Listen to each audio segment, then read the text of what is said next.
Құрметті Жетісу облысының тұрғындары мен қонақтары, жол апатын алдын алу мақсатында Жетісу облысы бойынша 8 видар кешені жұмыс жасауда.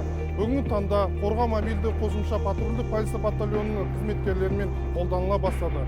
Қорғау қосымша патрульдік полиция қызметкерлерінің жұмыс планшеттерінің орнатылған және жоғарыда аталған видар бағдарламалық кешендерімен біріктірілген. Қорғау мобильді қосымшаның жұмыс принципі барлық әкімшілік құқық бұзушылықты анықтайды. Оның ішінде іздеуде жүрген жалған мемлекеттік тіркеу номерлері мен көліктерді, жүргізуші куәлігімен айырылған адамдарды және де басқа жол жүру ережесін бұзушылықтарды анықтайды. Құрметті жүргізушілер, сіздерден жол ережесін бұзбай қатаң сақтауларыңызды сұраймыз.